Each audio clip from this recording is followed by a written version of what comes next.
11 a.m. East Coast, 7 p.m. Moscow, and everyone in between.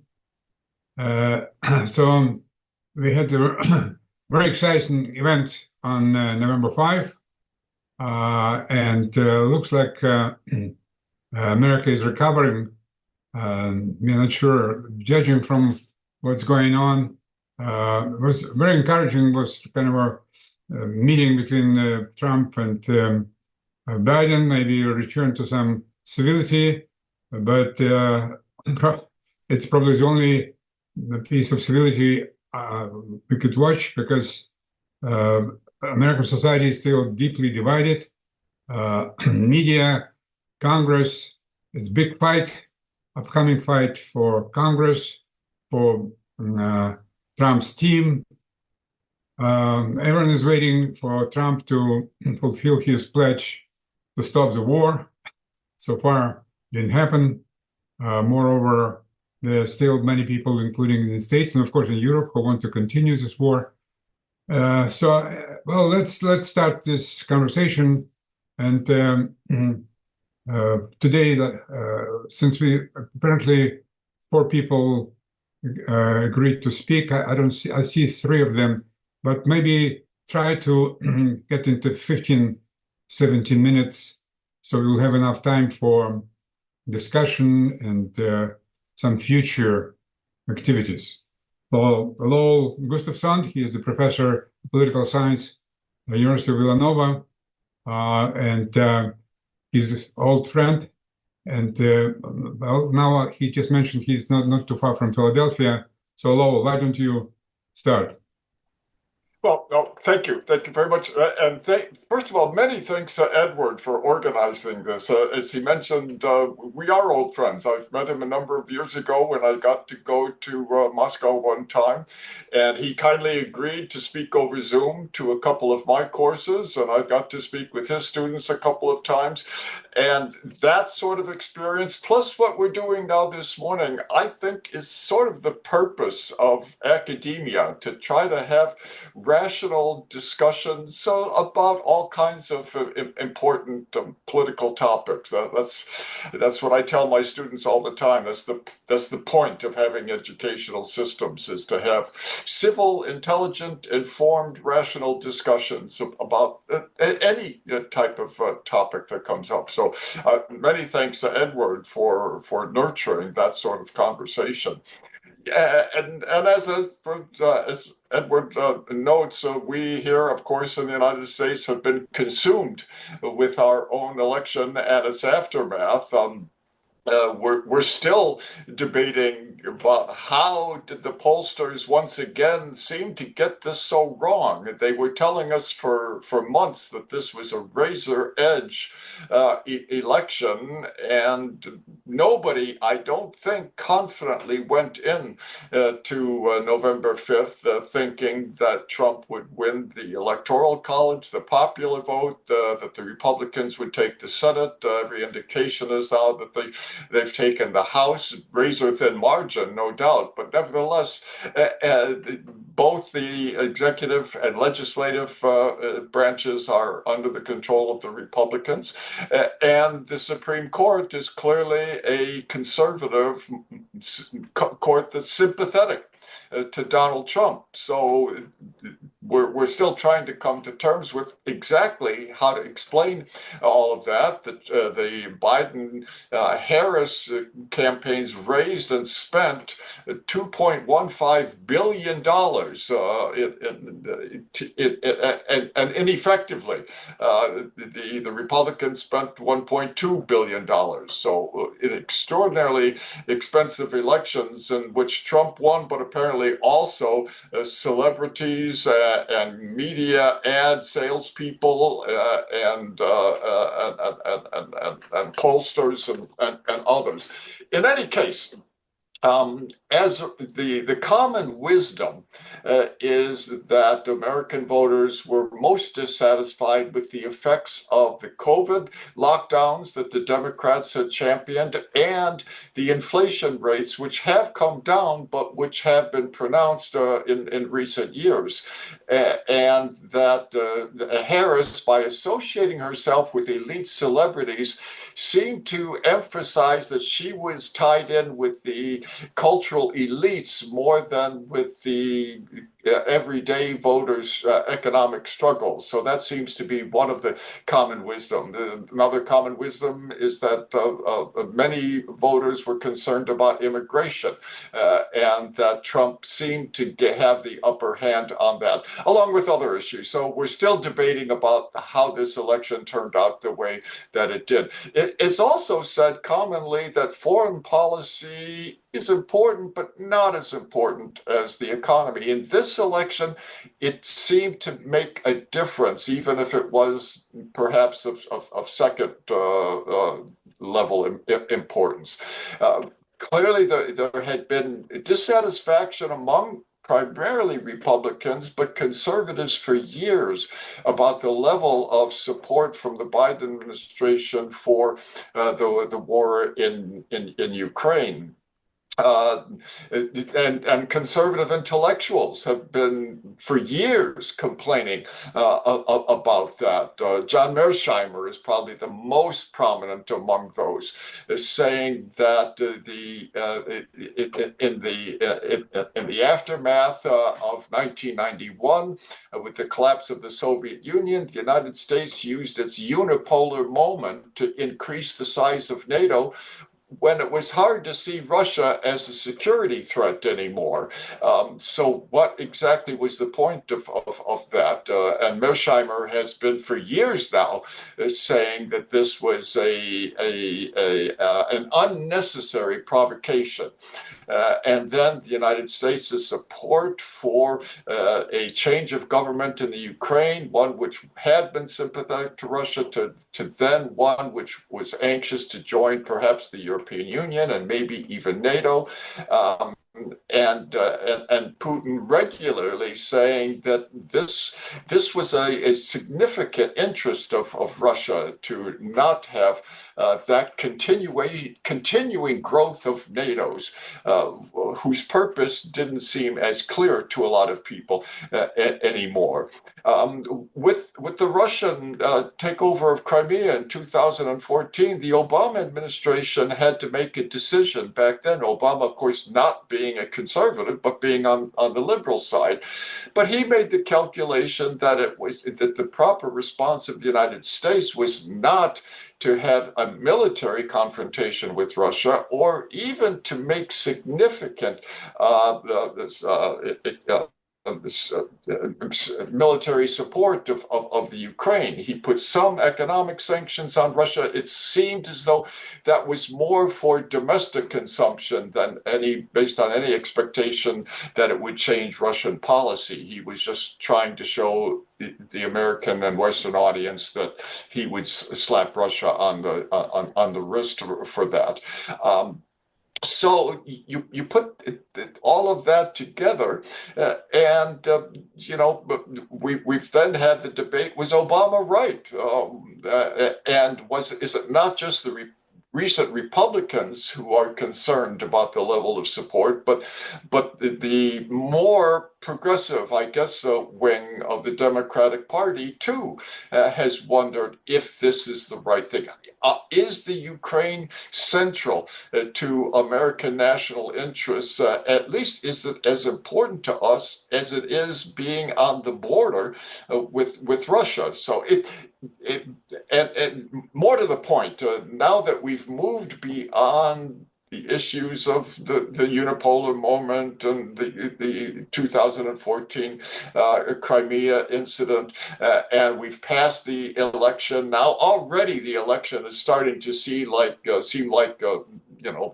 historical interest. So now all of our concerns are about Trump's cabinet and administrative appointments that he's been issuing them, prolifically here in the last days, and all of them seem to go along with his own hesitancy at best about the Biden support of the Ukraine war.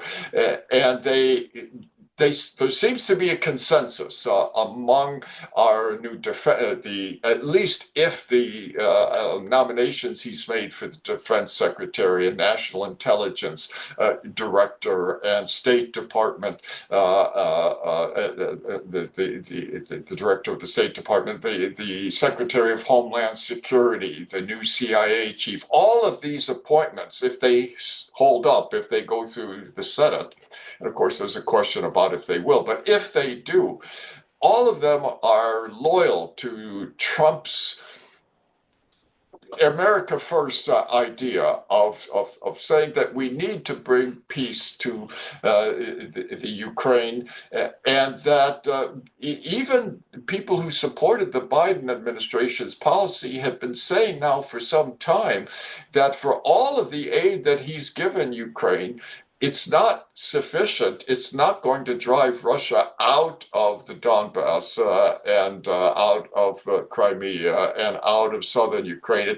It's just creating this meat grinder that's costing enormous numbers of lives, and that the Ukraine doesn't have enough people to continue this sort of a meat grinder war. So even a lot of Biden's supporters have said, what is the goal? What is the outcome of all of this? Is it just to have an endless, prolonged, extraordinarily costly war in the Ukraine that when it's all done is not going to look like what Zelensky said his goals were, which was to recover all of the land that Russia's taken? That's what Zelensky says that he wants, but that seems like an unachievable result. Henry Kissinger, even here a year ago or so, said that a realist appraisal of where we are in the Ukraine was that we need to have a peace treaty and that we need to accept the facts on the ground. It's maybe not what people prefer in all cases, but that's really the best that we can hope for. Zelensky was very unhappy with that, but Republicans were largely sympathetic to that. Republicans have taken a different view on Israel, of course. As a rule, they're very supportive of Israel's policies in Gaza and Lebanon and perhaps against Iran. So, and that is consistent with what Trump has been doing as well. He took a $100 million campaign contribution from Miriam Adelson, who's a strong Israel supporter, and Trump has said that he thinks that where Netanyahu has made a mistake is by permitting this conflict to grind on now for over a year, and that he needs to finish the job. He doesn't define exactly what that means, but at least the right-wing Israeli government seems to be enthusiastic about Trump's appointments because it seems as though that they would support an annexation of what they call Judea and Samaria, or the West Bank, and perhaps even to have resettlements of at least the northern parts of Gaza, if not even more than that. So the foreign policy is important. It was important in the campaign, but now it's important in his administrative appointments. And every indication is that the Trump administration will want to bring the Ukraine issue to a conclusion. It seems pretty much along the de facto lines of what the facts on the ground are right now, and that he would, I think, like to see the success of the more Netanyahu policies that have been pursued in Israel. Those seem to be the two hot button foreign policy issues that matter. all of that depends a bit on if he does get these administrative appointments that he's been outlining. There is a significant amount of pushback among some of the Senate Republicans to some of the appointments, but it seems as though their principal resistance is to people like Matt Gaetz, who's for the Attorney General, which doesn't really affect foreign policy terribly much, and RFK for controlling our health policy. So it's in those areas which are not about foreign policy that it seems to be we have the greatest degree of controversy, and the Senate. I mean, I don't know what the Senate's going to do, but if they decline on supporting Trump's appointments, my guess is it's going to be on domestic policy rather than on foreign policy. Well, I'm not sure if I should go on, but those are at least my initial comments that come to my mind. Thank you, Lowell. It's very clear. The only thing which you didn't mention when it comes to Crimea and just war in Ukraine, you jumped into Crimea, but you didn't mention that this was done after the coup. After the coup, and this coup was clearly supported by Washington on the ground, is of course Victoria Nuland, and this famous phone conversation indicates that she was coordinating this with Biden. So, and Biden could prevent this war very easily. Just 24 hours before Putin moved his troops, if he would call him and say, okay, Ukraine, no NATO, no risk, just say, okay, we just say that Ukraine is out of NATO. In this case, there will be no war because the rest could be negotiated. But this is very important to know what's the roots of it. Okay, thanks. Now I see, is Caleb here? Yes, sir. Here I am. Yeah, sure. It's your turn. 15 minutes. Okay. Sure. Well, I appreciate this invitation. I hope that I can give some remarks here that will shed some light on the recent election and the perspective, but most importantly, how my organization, the Center for Political Innovation, has tried to intervene. So I guess I should go back 4 years, back in 2020, when Kamala Harris was the vice presidential pick of the Democrat Party. A few months before that, I began doing a deep dive investigation into Kamala Harris because I came across the information regarding her father, that her father had been an active communist at one point in the Bay Area. I knew this because I worked with someone who had worked with him previously in an academic capacity. And so I began investigating Kamala Harris. I read about her father and her estrangement from her father. I read about her work as the California State Attorney General and her horrendous policies and such. And so after she got the nomination for vice president in 2020, I wrote this book, Kamala Harris and the Future of America, an essay in 3 parts. And it sold. I did a few interviews about it. It got reviewed in the Morning Star newspaper in Britain. It got reviewed in a few newspapers in India. It sold about 500 copies, not a huge amount. But then, the very day that Kamala Harris received became the presumptive nominee of the Democratic Party, 4 years later, July 22nd, this book was banned from Amazon.com without any explanation. For 7 days, it was completely scrubbed from Amazon.com. It was not currently unavailable. It was just completely like it had never existed. Max Blumenthal spoke up and raised the question about whether the ban of the book had come from the White House. Jimmy Dore spoke up. Kim Iverson spoke up. InfoWars spoke up. And there was an explosion of outrage.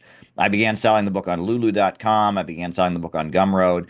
and 4,000 copies of this book, a deep dive into Kamala Harris and who she really is and her ties to the Hillary Clinton State Department, sold. And in this book, the thesis of this book is basically that during Barack Obama's first term, the State Department that was run by Hillary Clinton carried out a foreign policy that was very damaging to the world. The Arab Spring destroyed Libya, the most prosperous country on the African continent. It created a civil war in Syria that eventually gave birth to the ISIS terrorist organization, and that there is a particular faction within the American deep state that is committed to spreading instability and chaos around the world and using social media in order to do so, and that Kamala Harris is someone that they know how to control emotionally. They have figured out her personality profile and how to manipulate her. And I wrote this, and apparently this message that I wrote, was so frightening that they had to remove it from Amazon for 7 days.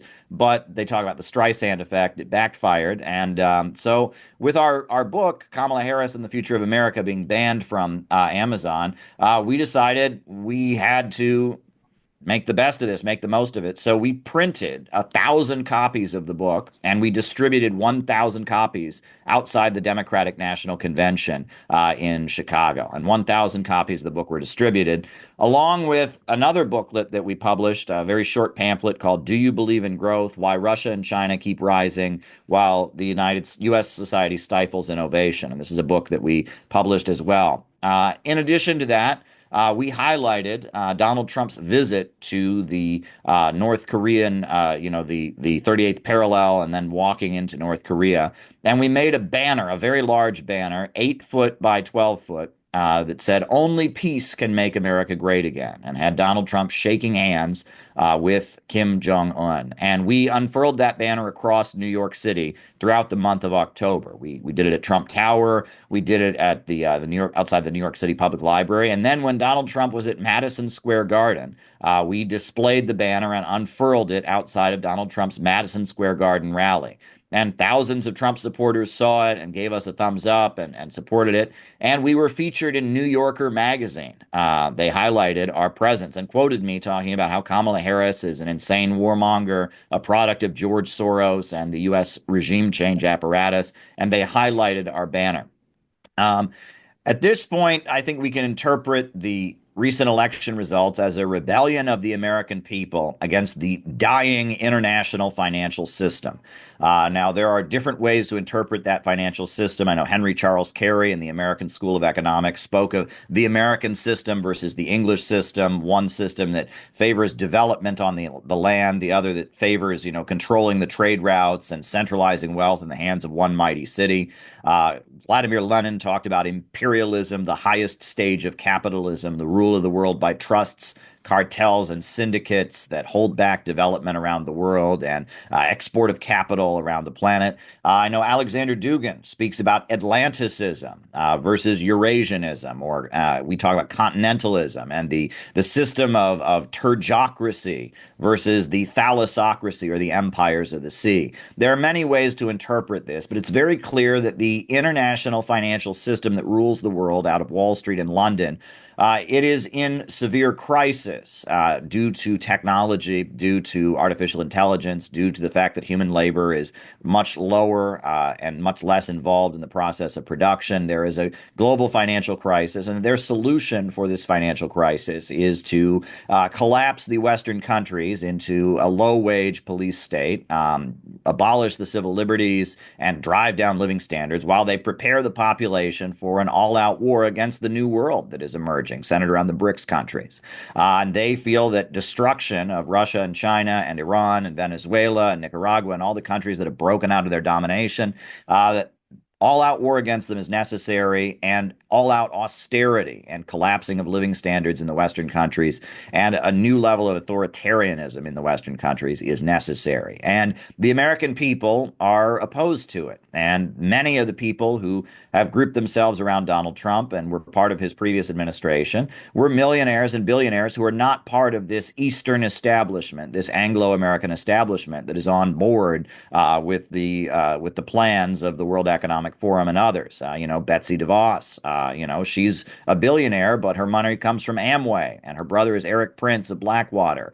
We saw that Hobby Lobby, which is a chain of craft stores, they're big supporters of Trump. There's the My Pillow guy, who is a domestic manufacturer who makes pillows. He's a big supporter of Trump. Donald Trump has gotten support from Bernie Marcus, the owner of Home Depot. Again, a domestic manufacturer. He's tied in with companies that are part of the military, but they manufacture products and all that. And that Donald Trump has built kind of a coalition of wealthy people. Now it includes Elon Musk, who are pro-growth. They're not part of the kind of Anglo-Eastern establishment that is trying to drive down living standards and prepare for an all-out war against Russia and China and the new economy that's emerging in the world. And that his victory represents the American people repudiating the degrowth, the authoritarianism, and the hawkishness that Kamala Harris represented, and that they're trying to shove down the throats of the American people with the woke insanity that has been fomented in social media. They're kind of cultivating young people, especially with social media, to be advocates of this kind of synthetic woke left ideology and using that to try and psych up the United States to be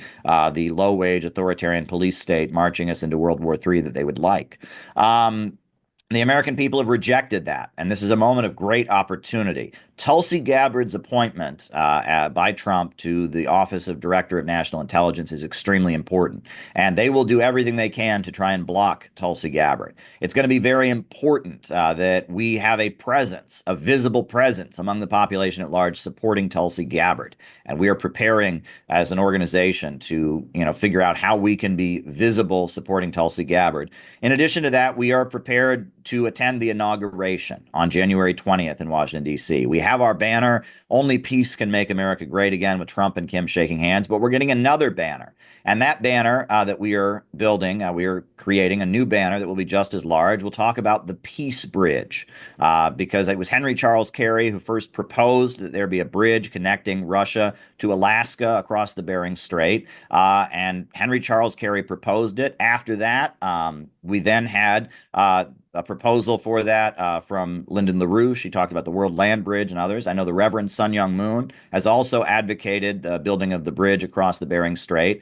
So we, at this point, think that it's urgent that Donald Trump begin construction of the Peace Bridge connecting Alaska to Russia. And we are going to champion the call for building the Peace Bridge across the Bering Strait. We're going to make that a focus of our outreach at the inauguration, along with our banner that says "Only Peace Can Make America Great Again," upholding the great moment when Trump met with Kim Jong-un. And that at this moment, it's important to intervene because there is a real divide between the Atlanticist faction that seems to dominate U.S. foreign policy and dominate the media, and this kind of coalition that Trump has created. And this is an opportunity for those of us who embrace the new world of the BRICS countries, who are pro-growth, who reject the low-wage police state in the march toward World War III. This is an opportunity for us to make our voices heard and make our voices count. So we are excited about the new possibilities that have been presented by the victory of Donald Trump. Now is the time to swing into action. And we are disappointed because many of the voices, especially those that associate with the factions of the left that are at least we're not supporting Kamala Harris, have this kind of plague on both your houses, condemnation. They raise the fact that Tulsi Gabbard is supportive of Israel, that RFK is supportive of Israel, and all of that. And of course, we are opposed to what Israel is doing in Gaza, and we want to see an end to that as soon as possible. And we are certainly disappointed by many of the statements that RFK and others have made. However, now is the time to intervene. There is a clear difference when it comes to foreign policy and domestic economic policy between the Trump coalition and the forces that are rallying against it. And this is an opportunity for us to engage with people in the Trump coalition, to reach out to them and promote real, solid, pro-growth economics and anti-imperialism. So we're ready to swing into action. I'm really excited for what the Center for Political Innovation has planned just for the next 90 days. I can't say too much about it. We have a lot of different plans in the works. That will all be leading up to our national convention coming up July 12th, 2025. In the Chicago area, we plan to have over 400 people for an all-day mega anti-imperialist gathering in the American heartland to set the agenda for our organization in the coming 4 years. So I thank you for the invitation. I look forward to further dialogue. Yeah, thank you. Okay, I just want to add that since you mentioned Bering Strait bridge. Also, there was some talk about Bering Strait tunnel. And just yesterday, I got an invitation to Russian Academy of Sciences, and they're forming a group of scientists who want to deliver a message to Americans. So let's stop talking about war, and let's concentrate on some real thing, and they're talking about like building highway from New York to London through Bering Strait tunnel, and then combine it with China Silk Road. And the first point for that, Trump should have a meeting with Putin and Xi Jinping, but maybe later invite some other major players. And let's see. I know that Trump cannot do too much until he moves into the White House. Otherwise, he could get in trouble like Michael Flynn. Remember, right? This is what happened to Michael Flynn. So let's we have to have some patience. Of course, it's good patience for us. We're sitting in our offices, but people are still dying. People, the Russians, Ukrainians are dying. And maybe, I don't know, maybe Trump can perform a miracle. And indeed, if not to stop this war in 24 hours, but maybe much sooner than January 20, because it means that another 100,000 people will be killed. Okay, thank you, Caleb. Well, let's maybe anyone else wants to fill the space until we still have Johnson. He's trying to probably connect. Can I ask a question? Sure. About the last speaker, this North Korean connection, I was totally for Trump to go talk to Kim directly. It's just that he went there, he went with John Bolton, and it was a total disaster. So what tells me he's going to do a different policy? The North Koreans have gone bonkers since the meeting. Contrary to what Trump says, he's no longer a good friend with Kim, as far as I can tell. What's going to be the difference? How's he going to calm Kim down? Because something went really wrong, and I think John Bolton was the cause of it. Well, I think, yeah, go ahead. Just. It's pretty clear that John Bolton and Mike Pompeo intended to sabotage what Donald Trump was doing on the Korean Peninsula. John Bolton actually said Libyan scenarios were on the table. And North Korea made huge concessions and made a lot of concessions during those meetings. And then they ended up going nowhere. And then Biden has completely reversed everything. So North Korea has had to, double down, and they destroyed the reunification monument. But I don't know if you saw, but the president of South Korea recently offered, to restart negotiations with North Korea. Shortly before that, the Biden administration indicted Sue Mi Terry. Sue Mi Terry is the top Korea scholar. She was an advisor to President Bush and Obama.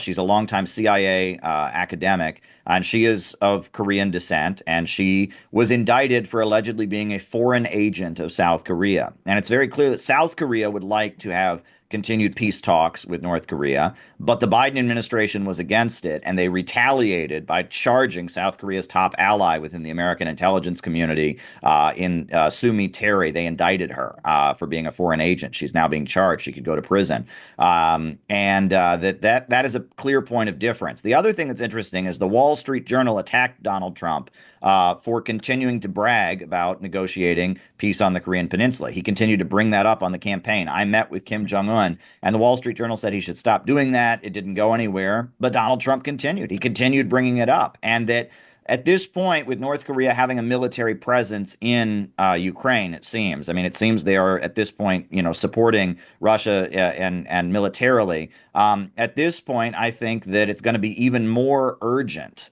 for Donald Trump to continue that negotiation, and that part of ending the war in Ukraine will also be bringing back negotiation and dialogue with North Korea. And that's what South Korea wants very clearly. South Korea's economy is very tied in with China and very tied in with Russia. And they really don't benefit from having an all-out provocation against North Korea as the Biden administration has been doing. And there's clear tension there. South Korea seems very excited about Donald Trump getting back into office. And so, yeah, I mean, this is very interesting. Yeah, thank you very much. That's a good response. I think that if this summit between Trump, Xi Jinping, and Putin takes place, I'm pretty sure North Korean issue will be resolved.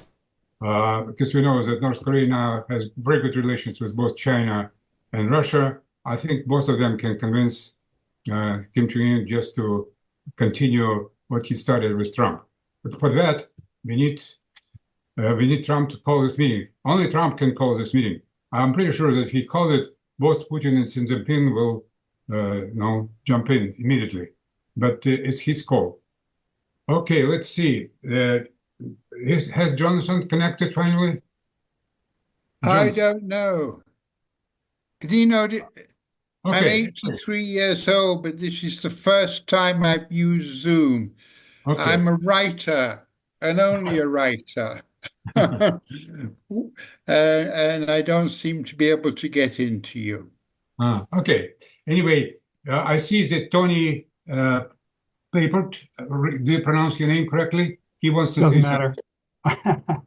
Go ahead.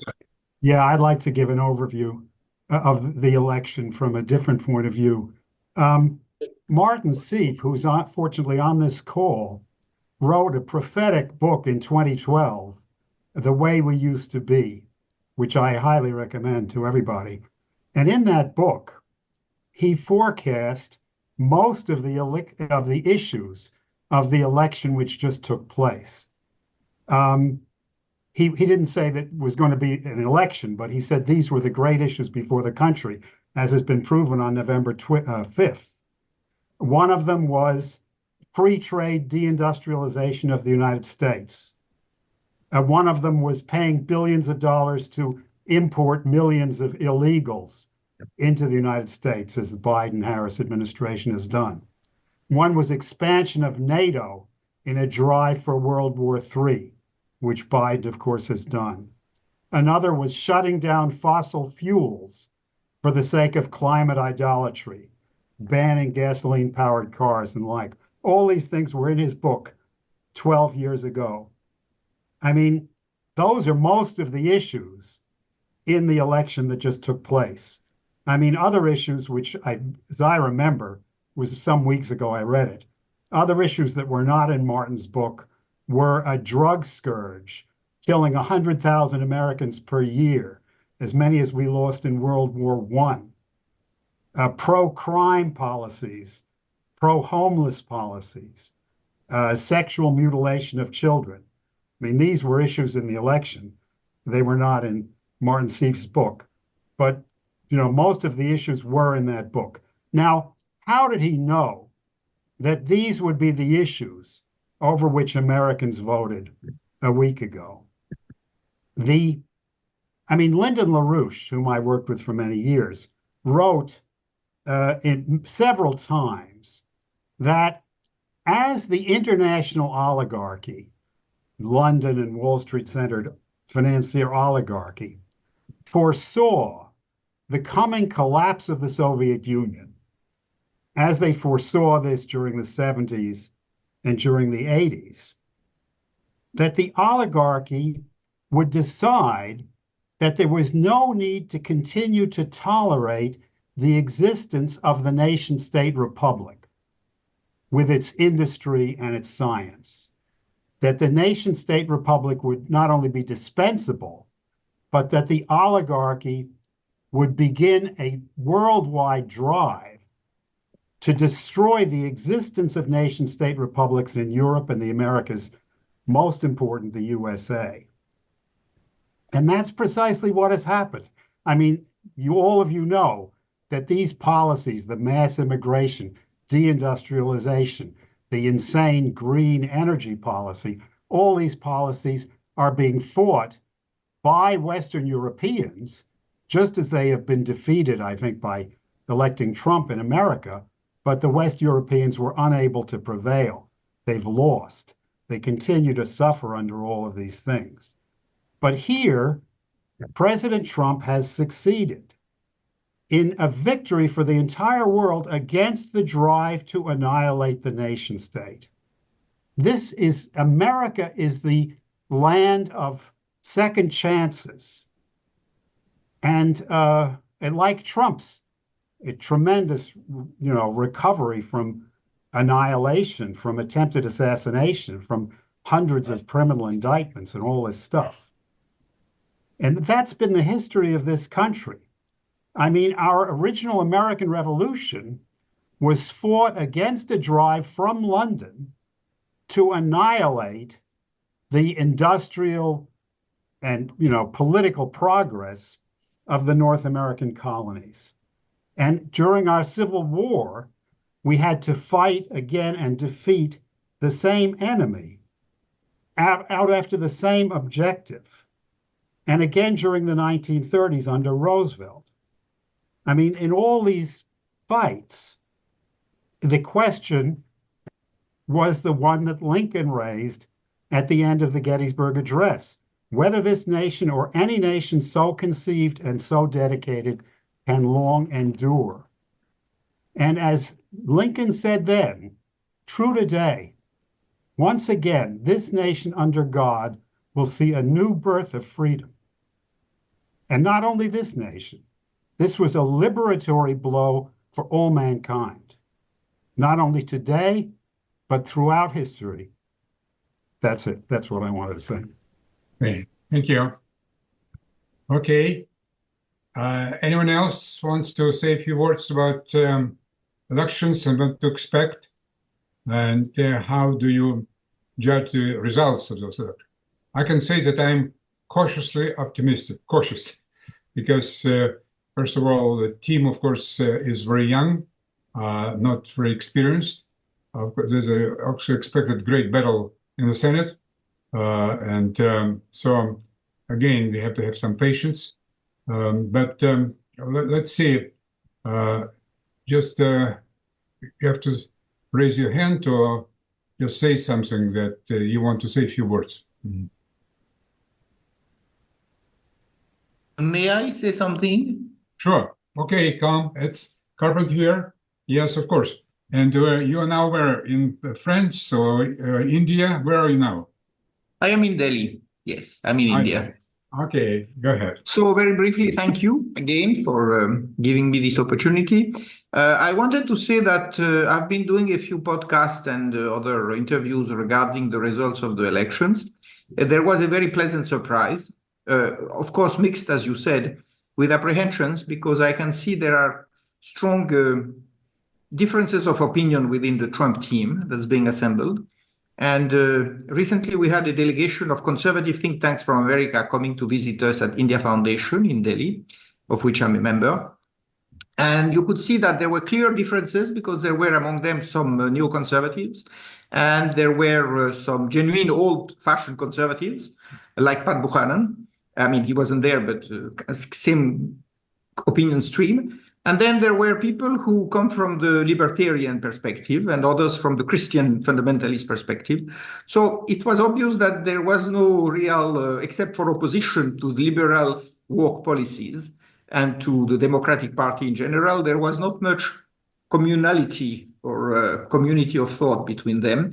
And clearly some of them were probably concerned about the direction that Trump may be taking, because in some ways he's acting like a would-be revolutionary with regard to RFK's policies, proposed policies vis-a-vis the entire health and welfare system. And on the other hand, with Tulsi Gabbard becoming the clear opponent to the foreign policy military lobby, which now means that all the foreign policy is subordinated to the policy of arms sales and military collaboration with as many countries as possible. So, for example, there was very strong anti-Chinese feeling in that group, which means that, there is a strong tendency to feel that America should now concentrate on somehow trying to bring down China in the Pacific or through the Pacific. And on the other hand, there was also, of course, there is the old tendency. But the concept is, you mentioned Rubio, and I think Walz is also a rather worrisome person because he has taken also a fairly extreme position, and his whole plan, at least his background, would indicate that he wants to realize this great coalition against China. And for example, he said, let's make India an ally. And there is still a very strong anti-Iranian, animus in the future administration. So Trump will have to probably literally perform miracles to keep everyone in line and to achieve his ulterior objectives, which are clearly to somehow bring a more peaceful world in which he can work his own recipes for economic rejuvenation of the United States. And I think that if he's sincere about that, and if he doesn't succumb to pressures, then we might see some great things happening. But as the previous speaker said, we'll have to see if he can actually manage his candidates to come through and occupy the post they were designated for. Because I know there is a real war that is being literally organized to fight people like Tulsi Gabbard and Robert Kennedy Jr. Exactly. All sorts of vested interests. And for Trump, it's going to be very, very difficult to impose them. That's why he would like to essentially take the privilege of going through recess, and saying, I don't want to give the Senate the opportunity to turn them down. And so we'll see how he can do that. But I think what's very interesting is that he's already apparently talking to Iran.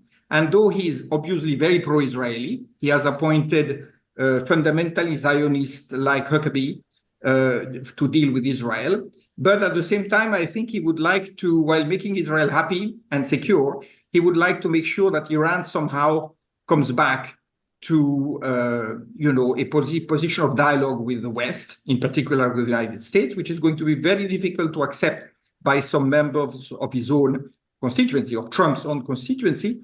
And finally, I would say, I don't know if you have heard the news, or I don't know if it's been confirmed that apparently there are news from Iran that the supreme leader, Khamenei, would have been poisoned, it seems. And it's not clear if he will survive or if he is indeed dying. Mm-hmm. Okay, first of all, we are happy that you are back, because I was afraid that something happened, not to you, Mike, because you disappeared from the scene. But I'm glad that you're back and in good health. Thank you. Okay. Well, since a previous speaker mentioned Martin Sieff, and I see his smiling face, maybe Martin, would you want to jump in and tell us what's your opinion on the results of election and what to expect? I think we have a consensus here, Ed.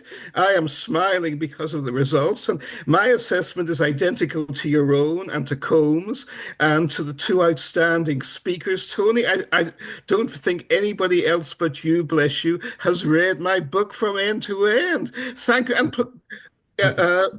please, and Caleb too, I would love to be in touch with you guys. It would be an honor and a privilege. Very much so. But there's one crucial point I think I need to add, and that is if we want to get you, Ed, appointed as a crucial advisor to the President of the United States, I know how to do it. Get on Fox and keep appearing on Fox. This was his recurrent pattern in 2016. It is his recurrent pattern now. Anyone who talks macho on Fox in simplistic terms, they can be sensible terms. I'm an admirer and supporter of the president, but like yourself, cautiously so. But when one looks at the contradictions between who he appoints, the first-class appointments like Tulsi and the abominable appointment of Marco Rubio, there is pattern here. Whoever is approved of by Fox on Fox TV, he appoints. My old friend Colonel Doug McGregor, the most brilliant military strategic and tactical mind in the U.S. military, a man who actually won battles 30 years ago before he was squeezed out of the military. As long as he appeared on Fox, President Trump took him seriously, both in office and out of office. Once he was squeezed out of Fox, it was easy for his enemies to isolate him from Donald Trump. So the key to getting key appointments and to reaching the president's ear is to appear. I don't appear on Fox. I haven't been allowed to appear on Fox since I came out against the Ukraine coup in 2014, and well before that. Before that, I was actually a regular in North Korea, of all things. But that's the key. for all of us, for those of us like you, Ed, and you, Caleb, who have real organizations, who have real clout, and most of us do in different ways. But that's where to apply it. That's a fulcrum. Archimedes said, give me a lever, and in other words, a point of balance where I can apply the very fundamental stuff, not nuclear physics, but 2,000 years of engineering stems from it. And I can move the world. For us and for the President of the United States and his appointments, that's it. One other point, and that is, half of this has already been pointed out by our outstanding speakers, and that is they are terrified of getting Tulsi. They are terrified of getting Getz as Attorney General. I'm happy to have him. I don't care what his shortcomings are. You should look up, all of you, my friend Martin Hutchinson, former London merchant banker and an outstanding free market and also protectionist, interestingly enough, economic analyst. He recommends in his columns, you can find them online easily, Martin Hutchinson, the Bear's Lair, Bear apostrophe S Lair. In his most recent column, he advised the president-elect to totally liquidate the Department of Justice because it has nothing to do with justice in America. All it does is generate injustice. And also to totally liquidate the Department of Education because, again, it has nothing to do with science and technology and education. All it has to do is with woke brainwashing and the conditioning of the American people to destroy the American industrial state and the nation state. That's all they're there to do.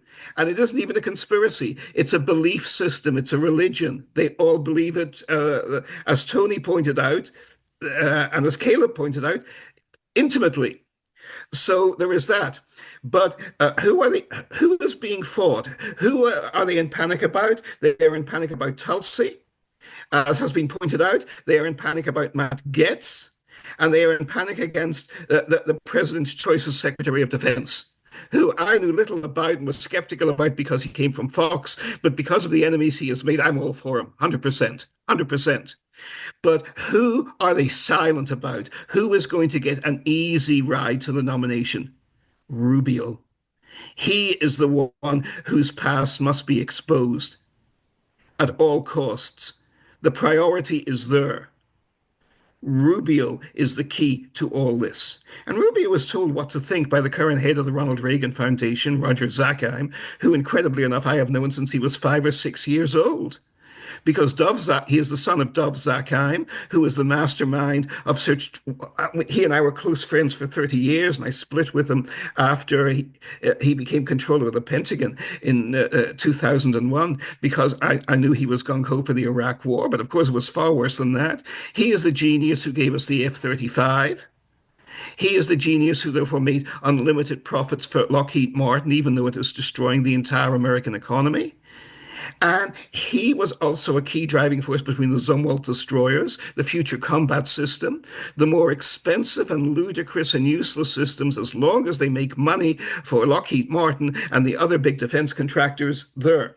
And his son, who was gung-ho and fanatical to support Ukraine in the war and escalate the war and expand NATO east, come what may. They support Israel too, sure, but that's lesser for them. What's crucial for them is NATO expansion around the world and the huge profits they get from providing all these super expensive F-35 systems that never work to all that, so that Montenegro and Latvia and Estonia can become military superpowers capable of taking out Russia on their own. They really think in these terms. These people are not just wicked, they are insane. But this is the guy who tells Rubio. Roger Zakheim is who tells Rubio what to think and will be probably head of State Department planning or a comparable position or an assistant secretary of state if Rubio is given the appointment, and Trump will swallow it. Trump will swallow it. So Rubio is a key factor here. And my prediction, I hope I'm wrong, and I knew Trump would win the popular vote easily. I predicted this in my Pluralia columns. You can see it. But I still thought the election would be stolen from him. Ed, you, of course, were right and I was wrong. And other friends of mine, similarly like you, I come from Northern Ireland, were pessimistic, manic depressives on principle. We all are.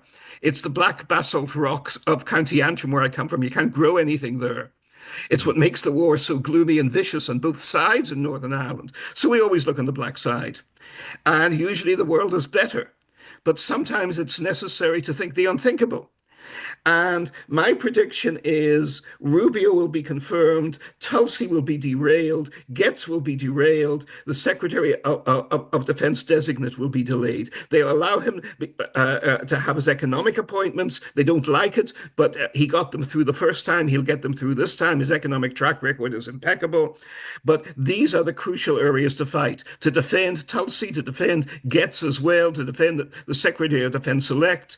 And again, I fully agree with the assessment that the left is up and I do not speak like a gentleman, you know this, Ed.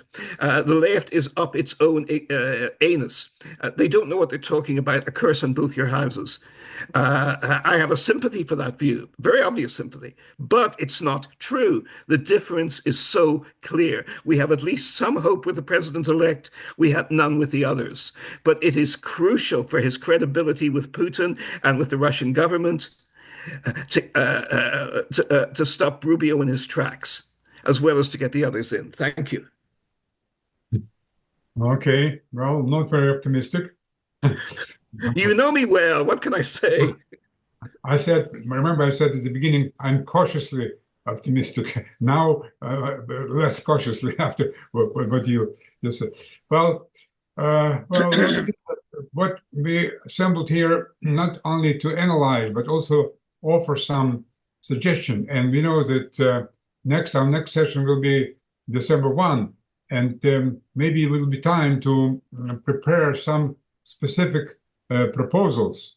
And if those who attended our first session, I showed a slide about like 20 different directions that US and Russia can work together for mutual benefit. I will send it, since I have all your emails, I will send you this slide again. And maybe you will think how in each, whether you're expert in any of those fields, and those fields are covering almost everything.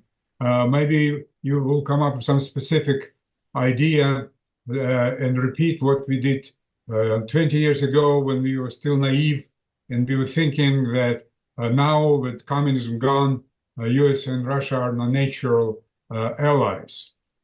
First project I already mentioned, the Bering Strait, and another project, of course, is to urge Trump to call for the summit with Xi Jinping and Putin.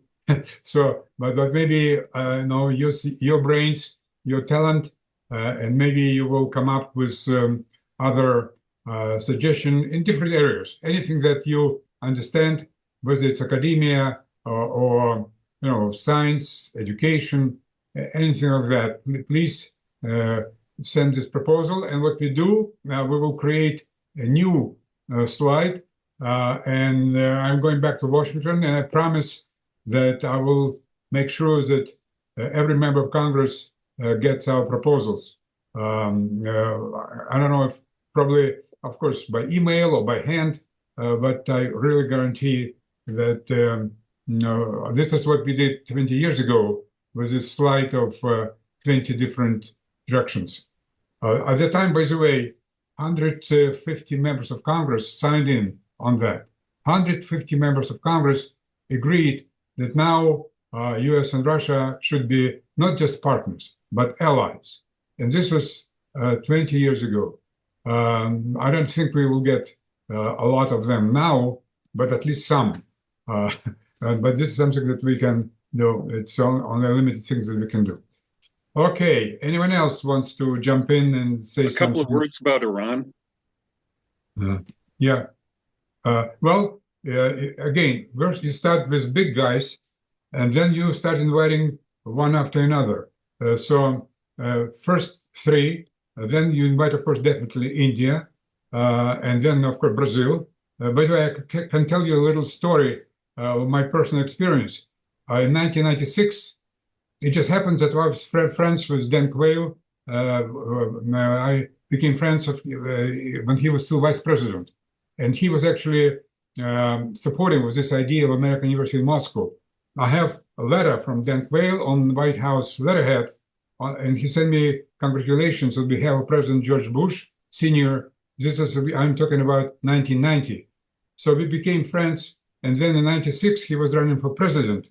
And suddenly I get a call from him saying, Ed, I never been in Moscow, never. And I'm running for president. I need some experience, foreign policy experience.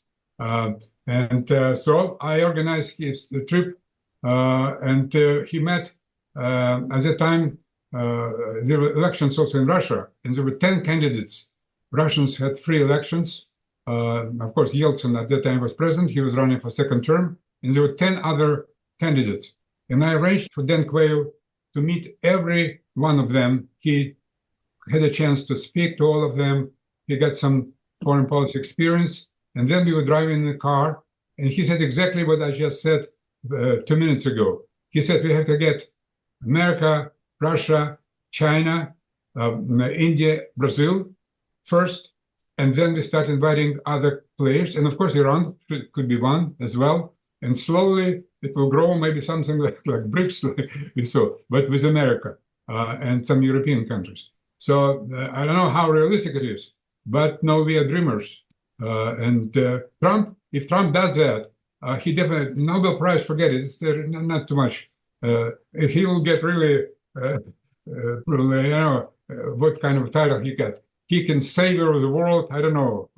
You can come up with any title for him. If he pulls this summit, which saves the mankind from the World War III, then of course he'll be Trump the greatest. Well, I don't know. Again, I understand that this is maybe too simplistic, but sometimes you're allowed to dream. Well, anyone else wants to jump in? A couple of words about Iran. Right. Go ahead. I think that we have to remember that Iran is an adult nation, and Iran has problems with us, specifically with Donald Trump.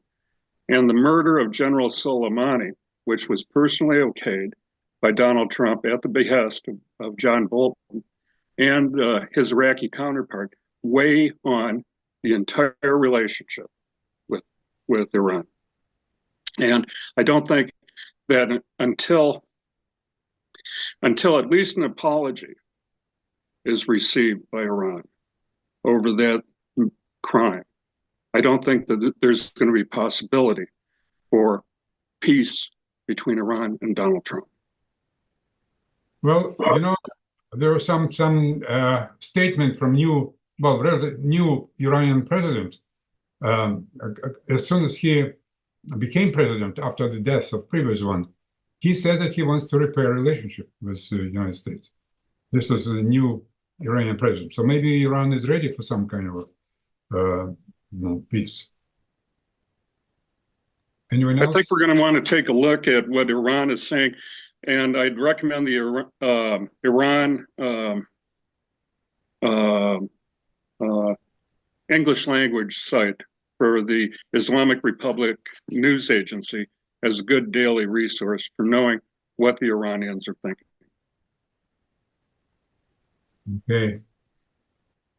Okay, gentlemen, ladies and gentlemen, anyone else? Okay, so let's please, I will, of course, will remind you about next session, but please think what each of us in our position can suggest. And because we will be December, again, the Christmas time and all that, so probably we'll have some break. But before we go for the second semester, I mean, we should probably summarize what we have achieved. And the greatest thing would be to come up with some kind of a proposal, how we all live in peace, in happiness, and what we call win-win strategy. And this will be some maybe good results for our first semester of this international dialogue. Thank you. And unless anyone else wants to add a few words, we just finish on that. Thank you, Dr. Lozansky. Thank you. Very good. Thank you. Thank you. Okay.